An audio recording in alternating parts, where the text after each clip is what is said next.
what would you tell people to kind of scare them off? In order to strike fear into people's hearts, because I think I come across as cute sometimes, I like to let them know I love to go to the dentist. I love going to the dentist. It's my favorite. If you gave me the option of like roller coaster or dentist, I would do both, but I would do the dentist first. Why? I don't even want to be there.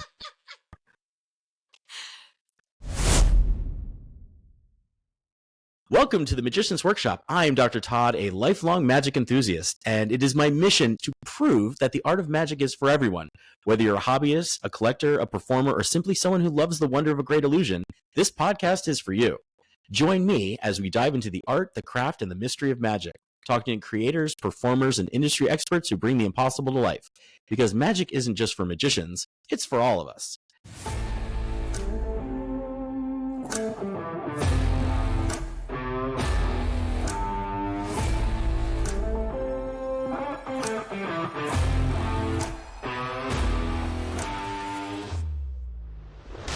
This glamorous and magical woman delights and astounds all she encounters.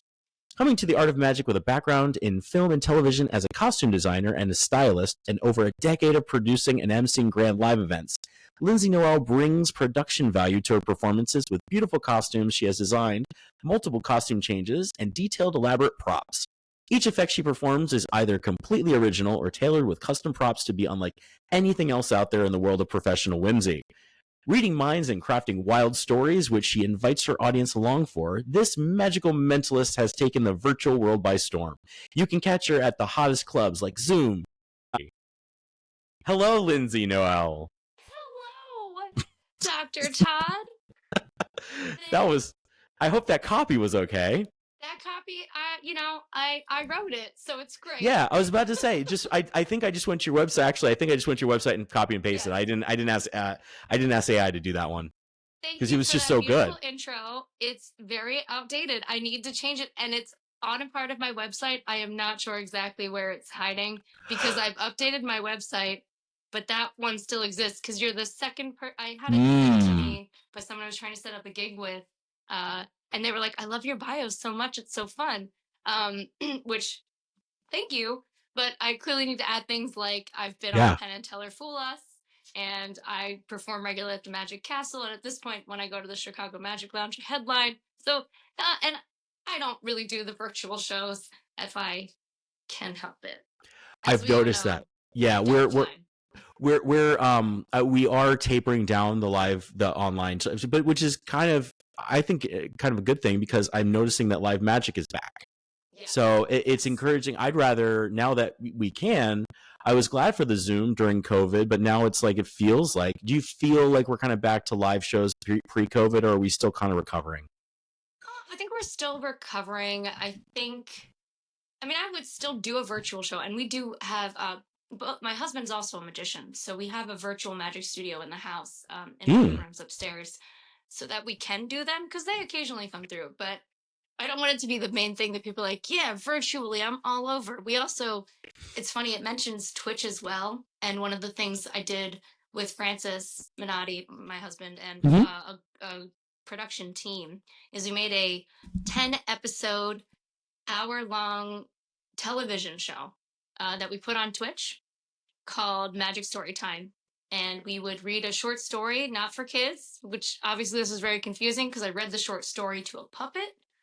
I'd watch that. Yeah. Thank you. I'll find episodes. I should do something with them. We literally made an entire television show, 3 cameras, a whole studio in my living room. We built the set every week, and we'd film live, and we combined it with pre-recorded elements. But that's the only thing I ever did on Twitch.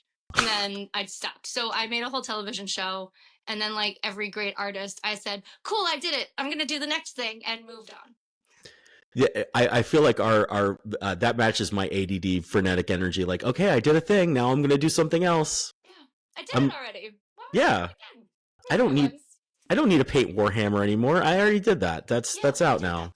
Yeah, Magic the Gathering. I already played that game once. I want to start because your background in costume design and styling is actually really interesting to me as somebody who is completely inept at styling. So this is gonna be a little bit of a coaching session too for Oh, magicians who maybe what we should wear.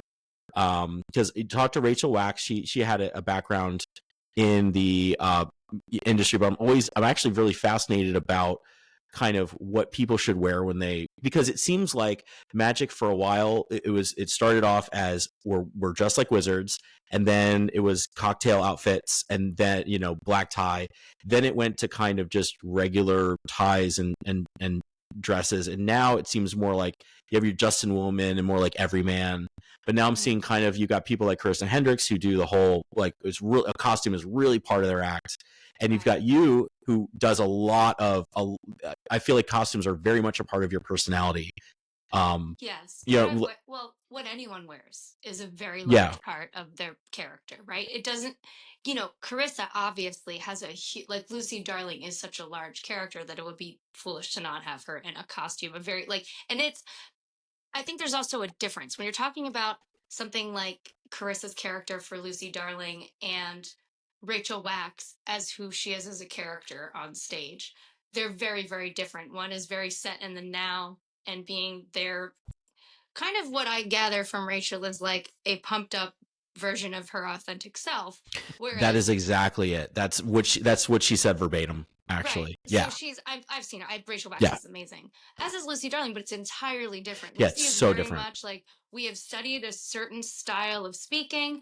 We're gonna adopt that style. We're gonna adopt the aesthetic that goes with it. That like it's a costume more than a style. Whereas Rachel Wax has a style. Because you'll notice also Rachel Wax does not always wear the same thing. I don't Mhm. always wear the same thing when I perform. Like I have a style, but it's not gonna it'll change. And I kind of I adjust every once in a while to be not dated in what I'm wearing. But Mhm. yeah, so Rachel Wax also has, I just want to say, fantastic style. Everything she wears is so cool. I feel like anytime she posts a new look on Instagram that I message her to be like, this is very cool. You always look so cool. Yeah. Yeah. We will get to that, but like I kind of like to establish your background, and so I will talk to you about your background in magic, how you got into magic. But I'm gonna start with like what you started off in costume design and styling for television, Yes. right? Correct. Film more than television, Film. but Okay. What? films, commercials, TV, not really live theater. Okay. What When drew I you to that? To do that kind of. So growing up, I basically knew when I was very young that I didn't want to have a normal job. Like just nothing about it. Like I had a period around 12 where I thought to myself maybe that I would be a teacher. And I felt that way for a few years as a kid. And then I just I thought that that's not really me. I played music. I didn't really want to be in a band. And then at 17 years old, I worked at a record and video store in New Jersey called Tunes, where you could buy and sell used stuff. And I worked with a bunch of film nerds. And one of these film nerds made these weird movies, including Night of the Porno Vampires. And Absolute classic. I have it on absolute DVD, right? classic. Absolute classic. Uh, I didn't know that filmmaking, like, I guess I hadn't thought about it yet, but I didn't realize filmmaking was like the thing I could do. And I was always in love with horror movies. And so when I started working at this store and I met someone who made movies, I was like, that's what I want to do. I want to make weird movies. And so I told my parents I wanted to go to school for film, and they said, absolutely not. There's no way. We won't pay for that. And I was like, okay. I didn't really want to pay for film school.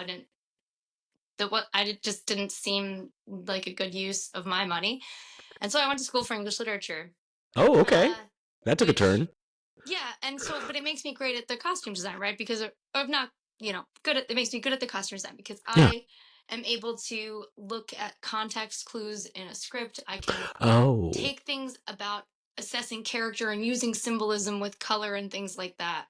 Because I'm not formally trained as a costume designer. But I all through school. And in fact, I didn't even know that I wanted to be a costume designer. I just knew I wanted to be involved in making movies. And at first thought I wanted to be an actor. I'm not good at it. That's not my job. Not my job at all. So I was like, okay. I had a surprising amount of self-awareness for a 20-year-old and said, that's probably not what you're going to do. Cause that's very cringy to watch yourself do whatever is happening in this movie. Also, first movie I was in, was also a not sexy, trying to be sexy vampire movie like porno vampires. Nice. Called Lespires. Okay. Nice title. Terrible. Also, nice title, right? Like, it implies it would be a very sexy movie. Yeah. And there is no sex in this movie.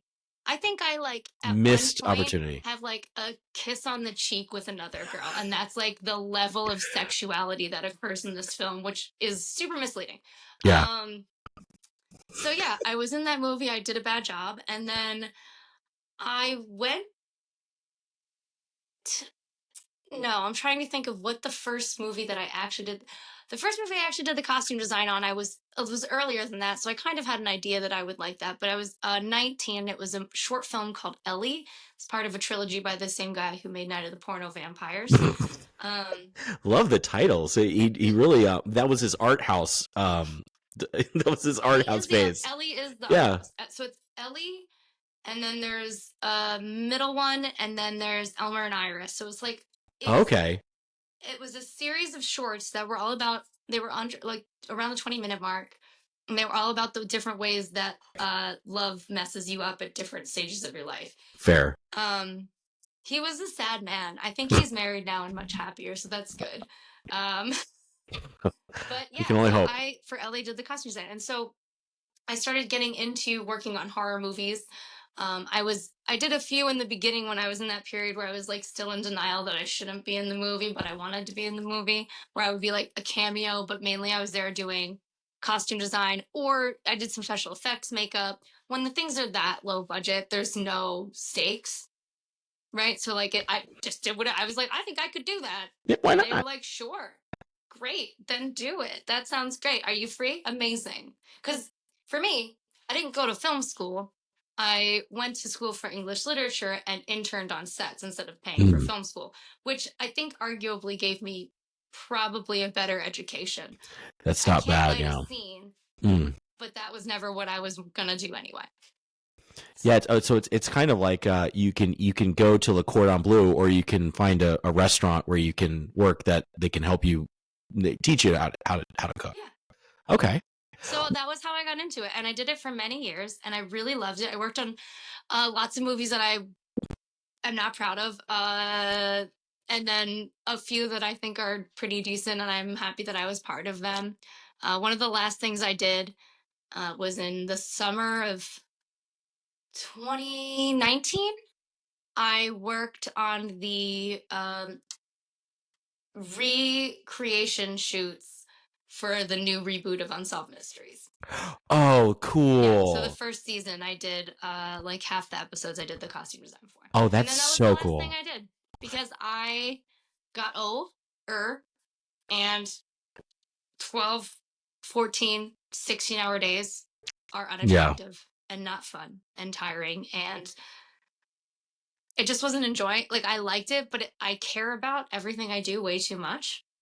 And so it was really too stressful. So I just decided that I probably wanted to have more of a life and have a social life and see people more than I was. And so I just kind of faded out of that. And I, at that point, had already started magic as my other job. Okay. So, and then I was always a performer too. So in the time when I was working in film a lot, I was also producing and hosting and performing in these big cabaret shows and festivals. And so my days were insane. I think back to the hours I used to work in my 20s and 30s, and I'm just like, I have no idea how I did it. I have no idea. I never slept. I must have never slept. And you can look at pictures from when I was doing those sorts of days, and I look younger now at 39 than I did at 31. Like just the bags under your eyes, and yeah. And like just my skin looks bad, and I'm bloated because of like drinking a lot. Like, so it was fun, and I got a lot of information that carried. I think all the things I learned in the time I was doing work in film and television, and I was doing um, cabaret stuff. I was learning things that I use now in magic. Oh, So wow. while I had to get over feeling like I wasted a lot of time by not starting magic sooner in life, I think I came with a skill set that most magicians don't have, and it's really hard to build up. Yeah, yeah, absolutely. And, also knowing how television works and knowing how films work and, staging and, okay, where to hit your marks that's not something they teach you in, on their home video that you get from Illusionist, Right. Or you know? yes, exactly. That's the Yeah. hardest thing. And so that is the advantage I had coming into magic, is that I had a decade of stage time. How did you get into magic? Like, what's your earliest See, memory? okay. So well, the first time I liked magic, like that I was excited about, I was 7, and I saw David Copperfield and that touch the screen clock thing that like Got blew it. my Yep. mind. Um, I used that a lot over the pandemic, like different versions of that touch the screen clock with various Cool. things on them. Oh my god, I loved that. It blew. Now I know it's math, but at that age, I was like, this is the craziest thing I've ever seen. I just touched the screen, and this man on the television told me what I did. That's wild. Um, but then I didn't really care about it for many, many years at all. And even when I first met Francis, I was impressed by Francis Minotti, and I thought he was really cool. And I immediately convinced him to work for like no money in the cabaret stuff. Nice. But I didn't learn magic right away. That was in 2014, and I probably should have started then, but I didn't, because I was like, no, what I'm doing is important and it's great, and I don't want to do your thing. I'm doing my thing, and we'll just put you in my thing, which was stupid. I should have started magic then. But it wasn't until like 2017 that I Wow. really started. So you rocketed onto the scene. Really, I mean, you think of people that are like, "Hey, I've been a magician since I'm 5. I'm just finally finding out that I want to do this." Like, I well, had all the time building up being an yeah, entertainer, right? So I knew I yeah. wanted to do that. So yeah, that's a great way to do entertainment, and you've got all the skills already. What kind of events did you MC? You talked about doing burlesque. What other is how did you get into that? Oh, I think MCing is a very important job, and I think people don't do it well, and I have a lot of feelings on it. I actually have a lecture about it, because it's an overlooked element of shows all the time, and it's the most important element of the show. And that doesn't mean that the MC is the star of the show. It means the MC is, if they're doing their job correctly, they are simultaneously invisible and the greatest part of a show, because it wasn't about them, it was about the show. A really good MC knows that ego comes second when you're hosting, because it's not about you, it is about the show being good. So that sometimes means, like, in the moment, killing your darlings, not doing the thing you wanted to do because you're going to go over time, and that if you've agreed to be the MC, you're not the act that's there. So it's your job to keep this show on time, right? Not constantly talking about yourself, but rather talking about the acts, learning the information about your acts before you go out on stage, not reading off of a note card. There's just so many things. And I started hosting before I was in magic, because in the cabaret world, it's the same thing. People don't take it seriously. They put together this whole beautiful show, they do a great job, and then they don't think about the host, and they put some schmuck that's going to make bad jokes and read off paper. And it brings the quality of entertainment down, and that sucks. And I want people to see a good show, and so the best way I thought to do that was to start MCing. So not just cabaret stuff. I host fundraisers, I host corporate events, variety shows. I've hosted music shows, I've hosted all sorts of stuff. I like the job. I like building people up before they take the stage. I like saying nice things and giving people, like, getting a crowd ready and energized. Um, I just, I enjoy it. I think it's important. And I think the thing is, again, I wish more people did it for the reason of making the show good, not to be the star of the show, because that's not what the MC is. Like they're auditioning for, like, hey, come to me after the show. I'll give you my card. Oh, Oh, right. I realized that's a weird magic thing where like the MC also in magic sometimes is just like the guy who's not good enough to do an act in the show. Oh, wow, Like that's a shots weird fired. trend that happens at like magic clubs and sometimes at magic Hmm. conventions. And I don't know why. Well, I wish. Well, that's. I think that would probably be something I would end up doing in a magic convention because I can talk, but my Elmsley count is horrific. I do two card tricks in my show, and they're both self-working. I do one card sleight, and that's just like a double lift, and I'm like, that's good. I'm good on that. I that's okay. I think some of the best magicians are really just great entertainers. And yeah, your magic has to work, but you have to be engaging and entertaining. And so who cares what your method is? Who cares if you only do X or Y or whatever? That's not what matters. That's not what lay people care about. No, Lay people care yeah. about seeing a good show. Where do you get your material from? Books, websites. Where do you get your material? I get my material from various places, but I don't do it like most magicians. I don't buy something and then try to figure out what it is. Okay. I have an idea, and then I will try to find the tool or the method for the idea. Occasionally, there's exceptions to that. Michel Woe just tends to, he's a guy out of Canada. He just tends to make pieces of magic that work perfectly for me. So Hmm. I have purchased two of his pieces. I like them and use them. They're two standards. It's a priceless and socks. And I do them in every show. I do them when I work in the show with Francis as Couple of Magicians, and I do them in my solo show as Lindsey Noel. But I think I also gave them their own presentations. Like my version of socks is not how it's done. It's kind of sold as like a strolling trick. Hmm. Are you familiar with this? No, remember, I'm a toddler when it comes to. So I don't tip it, but I would like to know like what's the plot? The plot of the trick, the basic thing that happens is you have two piles of socks. They're all mismatched. Somebody tells you when to stop. Suddenly all the socks are matched. And not only that, they stopped at a matched pair, and those are the pair that you're wearing. Oh, wow, cool. Now, Michelle's version says you should reveal the socks matching the ones you're wearing first and then show all the socks match. And I don't agree. I do it differently. But I also don't do it like a normal trick. I do it like it's an infomercial for a product to match your socks because everybody hates matching socks. So it is one of my first presentations that I came up with that I'm really proud of. I love it. I can do it in my sleep also. It's like Nice. the script for that is so in here. And then I also he has price lists is basically someone has a price tag on a jacket. People yell out numbers. You open the jacket. Inside the jacket is a price tag. Says everybody's. I've seen that one. That's a very clever idea. There's also so great. I think there's another one. It's a riff on that where it's attached to the back in one of those. It's on one of those things that go off if you go through the store. Yeah, it's the same concept, right? It's like but yours is on the inside. Well, so I've done it both ways. When I used to do costume changes, I would have it on the back of my dress.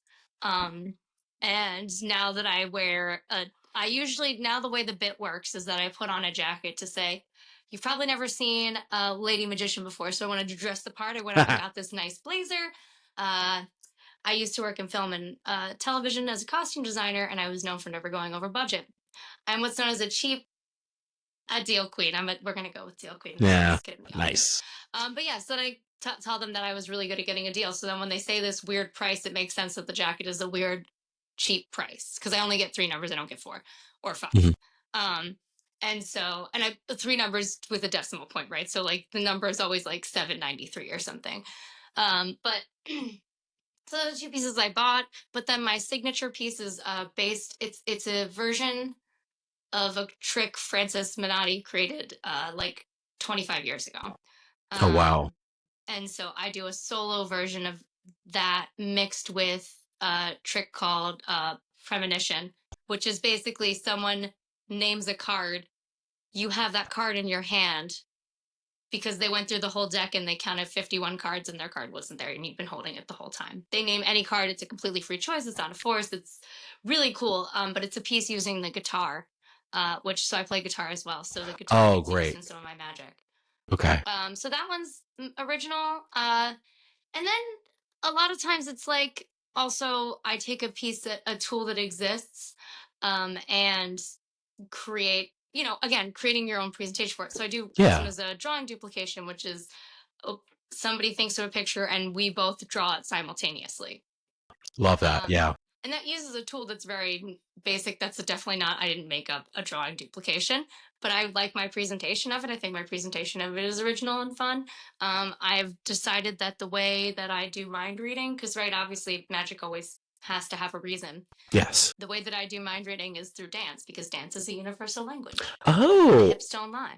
I love that. I love that riff on it, because I feel like it doesn't make sense if somebody says, I can read your mind. I'm like, why? But like, why? What is, okay. So I don't get it, but it's, I do like the fact that you're making sense of it. I mean, I've gotten very interested in scripting magic lately. And I am interested in your experience, with scripting your performances.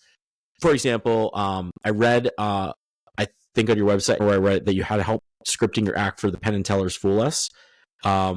Because television, with that show, you have to have, it has to be, I don't think there's any riffing. So you had some help with the script. I wrote a version and it's completely changed. Originally it was about Christmas gifts and things like that. And then, the Polaroid trick is also original. I like that a lot. Yeah. Thank you. I don't do it anymore. I have to like reworkshop it. Ever since I had a really rough shoot. Not due to anything that the production did wrong. It's just, it's too long of a story. It's for another time. But it was a rough time. Okay. Yeah. So it is, when I started, I had a script that was about my favorite things and being born on Christmas and stuff like that. And then I sent it to Jonathan Burns on my own, because I knew I was trying to take it on Fool Us. And so Jonathan Burns, who is another magician / contortionist, if you want to look him up, his cheese across that he does on Penn and Teller Fool Us is hilarious. It's one of my favorite magic tricks. Oh, it's with the cheese, right? Yeah. Oh, that was so good. And that the little bells that he rings every time. Yes. Oh my God, it's so good. It was that's one of my all-time favorite acts on Penn and Teller. He's so good. He's fantastic. And so I think he's very funny. And so I hired him to work with me on my script. I also hired a director, and you can't tell that I was freaking out when I was filming. I had a really bad rehearsal, and I went right into filming after the rehearsal. And then during the actual shoot, while it was like the actual one for television, something went wrong 8 times in a row. Oh, you poor thing. Okay. Teller. It was the worst. And so you can't tell, though, because I worked with a director for months leading up to it. That's brilliant. Multiple times a week. Like, that script, that whole thing was so locked in. It was not going anywhere. Perfect. Which is why you can't tell I'm freaking out when I watch it sometimes and I'm like, that's crazy. This is good. It was such a nightmare happening, but it's so good. It just goes to show that show exists to make magicians look good. Yeah, that's my takeaway from the way that they do the show is they do, and everyone that I've talked to on the show, that show really is there to lift up magicians. And I feel like, and you can correct me if I'm wrong, they've gotten a lot better at showcasing magic as opposed to, aha, gotcha. Because they used to give away a lot more of what they were doing. Right. Than they do now. My understanding of the show is, so there's two sides to this answer. One is, I think our sensibilities as to what is acceptable and not too mean on television have gotten we're softer now about those things. The style of television, I think, that was popular when the show first came on in 2014, I would say it was a little bit more aggressive as far as how people interacted with how popular reality television. I know it's still popular, but it was so popular at that time. I think that might be why you would have that takeaway, because I know my understanding of the show is that it exists because Penn felt really shitty about doing The Apprentice. Oh, wow. He felt like it was like that show existed to make people feel bad and look stupid on TV, right? So they definitely tried to do this as a way to only make people look good. Because even if they're a little bit more harsh in the information, Yeah. they edit those acts so that the performance is good. Like they really are that they want that to be a show that you walk away from feeling like you had a good experience and like it served you to do it. Yeah. So I don't think yeah. that even I think that's been the sentiment the whole time. I think just people were harsher 10 years ago. Yeah, that makes sense. I think they take it as their responsibility to bring in the next generation of performers. Yeah. And I mean, if you look at Piff, I mean, they, talk about they really like. I don't think he would have a Vegas show if it wasn't for Penn and Teller. Well, he might, but I mean, maybe I'm wrong. But I mean, I'm not sure. AGT helps a lot. Yeah, AGT. And that one's not nice. That one is not one that you're gonna walk away from feeling like, oh, that was great for my career. I mean, you might, but like, I don't know. It's helped Brent Braun. I think almost all the magicians on there Brent has brought them on himself. Yeah, has Brent on your podcast?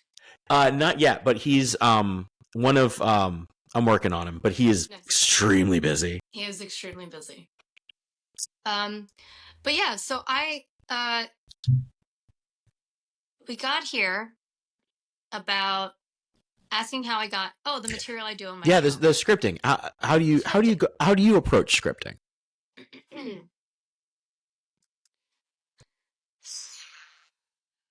I would like to tell you that I am super prepared and work on things way ahead of time. But that's a lie. Sometimes I do. But usually what happens is I have a piece and I have to work it out. And I start the process. And then I get frustrated by the process. And then I put it in my show a couple of times and I take it back out because I go, well, shit, I needed to work on that more. And then I do work on it and I come up with some lines and some things that tie it together. And then I put it back in the show and do it a couple more times. I try to watch the video, right? Like, so I kind of like goes in a cycle. And sometimes they just pour out of me. The socks one that poured out of me. Sometimes things that I write with Francis come out really easily. Some stuff it's easier than others, and I will just write it all at once. A lot of times for driving to a gig in the car together, if I'm not driving and Francis is driving, I will write scripts in the car. Hopefully not for the show we're driving to. But yeah, so I do write scripts for things because I feel like it doesn't work very well if you don't. Right. And so a lot of my scripts, I did a lot of script writing. I wanted to make a one-woman magic show in 2022 for Fringe. So I did. And so a lot of my scripting is pared down versions of what I wrote for that show because it's a lot of autobiographical stuff. And I think being magicians, it's important to be real in every way that we can. Nobody likes a fake person. And so I like sharing embarrassing, funny things about myself. So when I open at the castle, my opening line, when I like do the parlor at the castle, my opening line is, every magician has an origin story. And most magicians' origin stories are sort of like this. When I was 5, my parents bought me a magic set, and I never looked back. But my story is different. You see, when I was 30, I banged a magician. And now I'm here for all of you. But that's real, right? Like, that's the actual real, that's the story. It. Like, how'd you get into magic? Well, I fell in love with this magician, and I was like, this is better than what I'm doing. I'm going to do the thing that you're doing, because it's still the same. We're still doing the same thing. I'm still entertaining people, except now I can get paid a lot more for it and do it in earlier hours. This sounds so good. What was I waiting for? That's the best origin story I've heard so far. Thanks. Yeah, that's the very real answer. That's the first one that didn't start with my aunt gave me a magic kit. Yeah, but that's mine is I stole my brother's magic kit. But that's so that's pretty great. Yeah. And I used to be embarrassed about it, right? But then I was like, no, this is very funny. Actually, it was something in Harrison's comedy lecture. Harrison Greenbaum was like, yeah, if it's embarrassing, do it. Tell people the embarrassing thing. Don't hold that back. That is funny. People like that. And it's not necessarily self-deprecating either. I also like that it really sets people up for that, but they're like, oh, she's just some magician's girlfriend or whatever, right? And then I'm surprised I'm actually also good. That's awesome. I'm letting you underestimate me because I know Yeah. that you're gonna do it because people are predictable. Great. Mm-hmm. Let's go. It's the old magicians in trouble plot where you're like, oh no, I picked the wrong card. What am I gonna do? Which I never do. Really? Yeah, I don't. Well, I have one moment of it. I'm working on a new piece with Polaroids right now. There's a trick where you throw out a deck of cards and you have people randomly look at it. Yeah. And then you call out the cards that they. And I believe that's called the tossed out deck. Yeah, but we shouldn't say it. Okay. Well, I mean, that's not. Wait, are magicians are only magicians? It's literally okay. Anyone that's listening to this is going to my approach is go to a magic website, look at all the free stuff, and then you're gonna see like, oh, Gazzo's thrown out deck, and then this and that. Like what I've noticed is thrown out deck doesn't tell you how it's done. It doesn't say how it's done. So I think it's fair to say, a riff on the thrown out deck. It's not, you're not giving anything away. That's fair. I love the idea of using Polaroids though. Yeah, so I use the Polaroids and then I get I have 4 people and I get 3 of them correct and I get 1 wrong, but I'm surprised. I'm like, wait, you're still, because I do the thing where I have in order to make it bigger, they come up on stage. Mm-hmm. I send them all back down. I say I name 4 things and I say if I said what you were thinking of, go sit down. Mm-hmm. And only 3 people go sit down, and I'm surprised that there's still a person there. I'm like, oh, why are you still here? That's so crazy. I should have gotten it right. And I have her tell me what it is, and I say, okay, well, I have a deconstructed Polaroid camera, and I use a card fountain turned on its side, which looks like a Polaroid camera. It's pretty much the same shape. And I stick all the Polaroids in, and then I kick the Polaroid that she was thinking about of the air. Okay, that's great. Yeah, I like that. I like that. Well, I do a high kick, and for a long time there hasn't been a reason for the high kick. And Chris Capehart and Pop Hayden gave me a hard time about it, and I was like, okay, fine. I feel like they give everybody a hard time though. Just knowing them, they seem like they're the ones that would do that. That makes sense. Chris Capehart, 100%. Yeah. I've never met him, but I've seen his lectures, and I'm like, he would bust your balls. It would be, he seems like a good time. He is one of the first magicians I saw live. Him and Randy Shine were some of the first people I watched. Oh, wow. Yeah. And it's because Randy is best friends with Francis. Okay. And Chris is just amazing. So Francis was like, I saw him at Monday Night Magic very early on, before I was doing magic. It's also why getting into magic was harder for me, because all the people that I saw first, I didn't go to magic conventions or go to magic clubs. The first people that I saw do magic were Harrison Greenbaum and Peter Samuelson and Randy Shine and Eric Jones and Chris Capehart and Tina Leonard and Rob Zabrecki. Oh God, how do you follow any of them? Magic? Yeah, I can't do that. They're all so amazing. I'm not that good. And then I saw other magicians, and I was like, never mind. You son of a bitch. You just went to the you just went to the big leagues to start. I can see why that would be very intimidating to see them as your I'm not at that level, right? Right. But exactly. there's always going to be a little bit of imposter syndrome, right? Yeah. Well, just practice, right? Yeah. It's the reps. Yeah, exactly. And so there's lots of there's pieces I work on. I don't do card magic in my set. Why would I? Why would I do sleight of hand card magic in my stand-up parlor set? I'm okay at it. I can do lots of it. When I do strolling, I do lots of card magic. But it hasn't inspired me to be a part of my set. Mainly probably because I think a lot of card tricks are just boring as sin.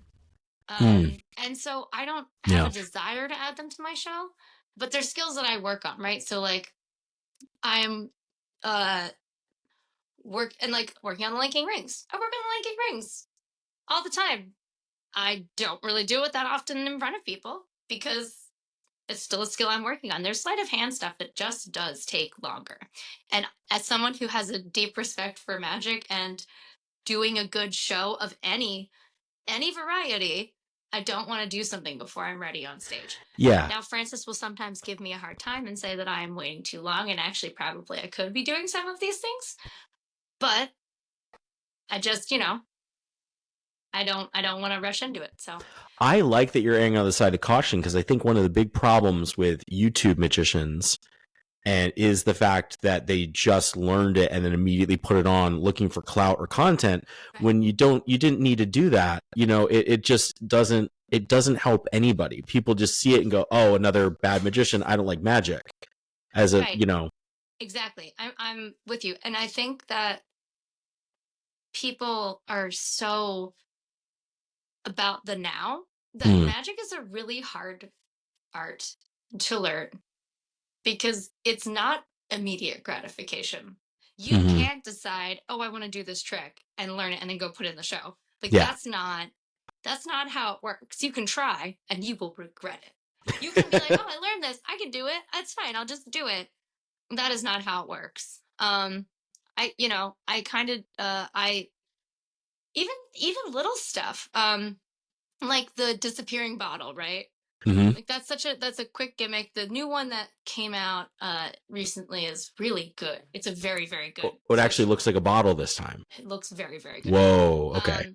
I love it. And so I do a piece with it where I have the fake bottle and the full bottle, and or I have one bottle of Coke, and it's a perspective. And so when I turn it this way, the bag says full. There's a full bottle of Coke in there. And then I turn it this way, and the bag says empty. Obviously, it's empty now, because it's all, magic, the world, everything is about your perspective.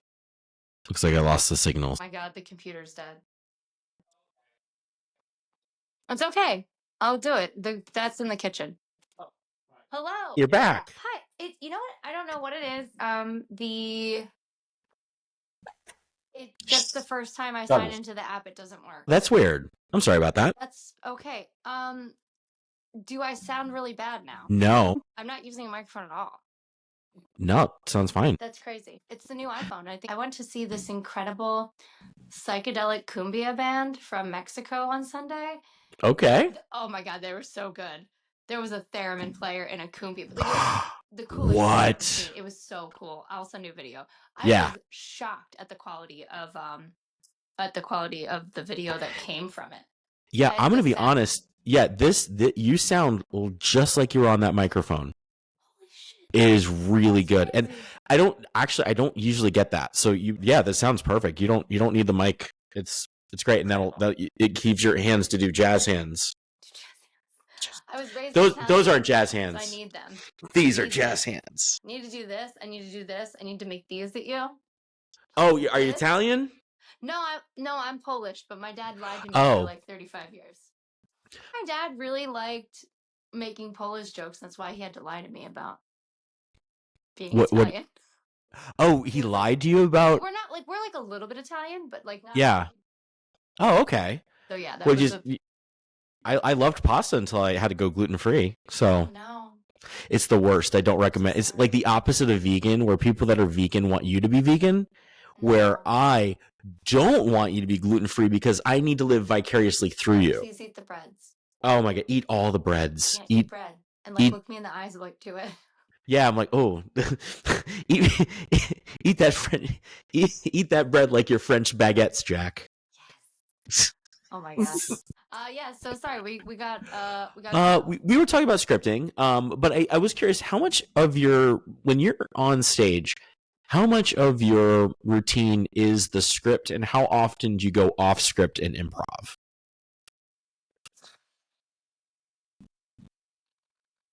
How often do I go off script?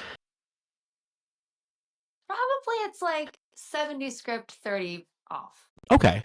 Because there's always going to be the parts that you're interacting with people and they change their variable. You can kind of control it a little bit, but like you don't definitely know what's going to happen. So that part always changes it.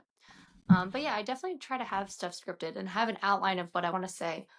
Even if the script is really just like, these are the points I have to hit.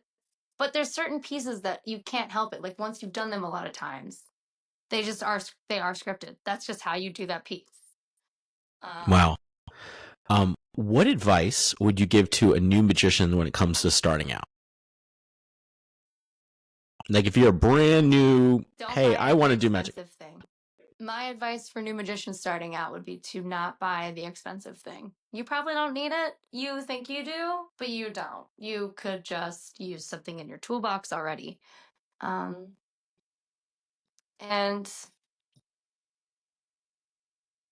don't try to be funny if you're not. So, okay. Yeah, so maybe see if you actually get anyone to laugh, and then if that's not working out for you, do like a silent act. Well, not even that. Like, you can talk, but like not everybody is a comedy magician. And most comedy magicians are usually not very funny or all that magical. They kind of just, it's that weird thing where you're like, I've taken this and this and I put them together, and I'm not that good at either one of them, or neither one of them is shining, you know? Yeah, it's not always peanut butter and chocolate. No, and not everybody, you know, there is lots of room in magic for all different styles. Being a comedy magician is one style, and it maybe is the thing that's popular right now, but it shouldn't be. I don't think it's not it shouldn't be everybody's goal, and it seems to be kind of everybody's goal right now because it seems to be what's popular. Got it. Okay. You can force it into yourself. Got it. What advice would you give them about costuming? How do we decide what we wear? Please don't just wear a vest and a dress shirt. Don't wear a vest and a dress shirt. You okay. Every magician. Okay. That's a start. There's a reason for you to wear a vest and a shirt. Why? What would you tell me why? If you've got a reason for why and it fits your character, then fine. But if you're just doing it because that's what magicians wear, it's not a good outfit for you. Also, don't be afraid of texture. I know magicians love to wear all black. And some people can wear all black and look really cool and pull it off, and it's still got style. I would say that applies to definitely both Rachel Wax and Jeanette Andrews. They both always wear black and always look very cool. Yeah, yeah. Rachel knows what she's doing, so she can do whatever she wants and look good because she understands fashion and style. But yeah, if you're gonna wear all black, think of ways to make yourself stand off of your backdrop because black disappears on stage. So. Okay. Yeah. What is the most memorable or strange audience interaction that you've had?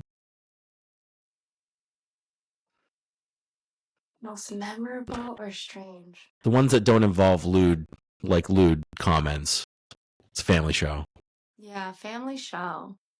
Sorry for the cursing. I am from Philadelphia, though. Oh no, that's I bleep that out. You can curse all you want. Yeah. Yeah. Yeah. Yes, those people who don't like to swear. Let's see. Weirdest thing that's happened on stage. Oh, I know. One time I was working the Chicago Magic Lounge, and I did the Polaroid trick, and it didn't work. Because when I asked the person what it was a picture of, they said a shadow. And I was like, what? Did I call up a blind person? And then I looked over and they showed me the back of the Polaroid. Oh, God. They had only looked at the back of the Polaroid. So it then taught me that I have to tell people what is the front of a Polaroid. And now I say that, and I tell that little quick thing about some people have never seen a Polaroid. I don't know if you have seen a Polaroid, but just in case you have not seen a Polaroid. And then, Francis just reminded me of probably a very, very good one. So there was one time, the way I close my set is with that guitar piece, but the ultimate payoff of the piece is that the person who's been called up to help, a watch came out in the beginning of my set and it's just been sitting there. And it didn't belong to the person I made it look like I stole it from. Which made, it seems like it's just kind of like a gag throwaway, like, this isn't your watch. Oh, okay. Your name's not Chekhov. Cool. Oh, And then you literally call it Chekhov's watch? I say your name's not Chekhov, but yeah. Oh, like you, that is so good. That's chef's kiss. That's the best thing. Oh my God, I love that so much. Thank you. So I did it at the castle, and I say it's not. Wait! You came up here, but I didn't call you up here to do this trick with me. I called you up here because you know your exact time of birth. So do me a favor, write it down on that board. Over here, I need someone who knows how to read an analog watch. Someone comes up. I say, what time does that watch say? They say the time. The person flips the board around. Everyone freaks out. Awesome. Yeah. Thank you. But in this one of my shows, this was probably 3 times ago at the castle. One of the shows, I got it wrong. And I was like, I kind of, when it happens, I do just blow it off. I'm like, whatever, it was an amazing night. You guys are great. Thanks so much. It's mind reading, not science or something, right? Like, I like that. Fine. That's a good line. Thank you. But it usually doesn't go, I mean, it's very rare that this happens. So anyway, this woman called me a couple weeks later, and she was like, I thought that you got it wrong, but I called my mom and told her this story, and she sent me a picture of my birth certificate with the exact time on it that you said. And I was like, yeah! I'm going to take this as like, I'm real magic, but clearly it's just completely a fluke. But it was so good, though. Amazing. Well, that's actually where me and my wife, we have this thing called, have you ever heard of string theory? Yeah. So everything is, there's a possibility that all matter is tied to it. Everything's held up by these invisible microscopic strings that we can't see. But it also, I feel like that's what I call it when there's coincidences that are more than coincidences, where you're thinking of something and then it appears. It's like one of those, why is it happening? Because technically we're all connected. The cells, I touch this, my cells are part of that. And it's like there is this thing. Like one day I was thinking to myself, I'm like, oh, I wonder if there's any new South Park episodes. I haven't thought about this in years. Get home, turn Netflix on. It's like, new season of South Park. And I didn't even say it out loud. I said it internally. Yeah. And that day, and it's the same thing when you think about a movie and it's the same movie on. And it's like, there's definitely something that connects us all that doesn't call it whatever you want, but there is something. And that's just one of those weird like things where when that happens, I go, that's just a science we don't understand yet. So there's actually an amazing quote from the movie Repo Man about this exact thing, and I say it in my show, and I'm gonna say it to you right now. Say it. I'm so excited. A lot of people don't know what's really going on. They think life is like this series of unconnected incidents and things. They don't realize there's this like lattice of coincidence that just lays on top of everything. Oh, Let me wow. give you an example. Show you what I'm talking about. Say you're thinking about a plate of shrimp, when suddenly out of nowhere, someone will just say shrimp. Or you'll see a plate. And there's no explanation. And there's no use looking for one either. Because it's all a part of the cosmic unconsciousness. It doesn't get to come up often in conversation, but I was like, I'm so excited I get to say this quote. That's so good. And it's true, but I mean, I think that's the perfect, honestly, I think that's the perfect hook for a magic act. If you just wanted to, you know what, if you're not using that one, I'm gonna use string theory as mine. I mean, I use the quote for when we do the Rubik's Cube. Oh, I won't use that quote. Don't worry. I think the string, and also I'm not the first person to use it. Albert Cadabra, hilariously, there's a magician out of New York called Albert Cadabra. I like him a lot. He's a friend of mine, good guy. But he does a Rubik's Cube thing where he also quotes the. I think it's just, well, especially because when you're using the Rubik's Cube, it kind of has a lattice look to it anyway, so like it's not. And it makes sense out of a Rubik's Cube because I'll see a lot of magicians like especially on cruise ships where there is no point. It's just trick. 43 quintillion combinations of the Rubik's Cube. If I have to hear that one more time, I swear to God. Or a deck has 52 to the exponential, but I like it for like the first time I heard it, I thought it was hilarious. Like I was like, oh, that's a great. And then I was like, oh, everyone uses it. I don't like it anymore. Mm-hmm. The reason I don't do anything that anybody else does because like I won't pick a hobby that everybody else does. Because I just don't like to be banal. I don't. I do have I have one more question and then a bonus question about something. Okay, if you could give a younger Lindsey Noel advice, what would it be? Learn magic earlier, idiot. Let me be nice. Let me be nice. Hold on. I'm trying again. This is usually a very heartfelt moment. Yeah. This gets a. Hey, if you started magic now, Lindsay, you would be really good when you're my age. You should work hard at it now, so you don't have to work hard at it when you're 39. Nice. Fantastic. So here's the bonus question. What is your race and class in Dungeons and Dragons? Oh, well, I am a heron god because I love being a little bunny. Oh, those are great. Hair and gone. Heron god, and I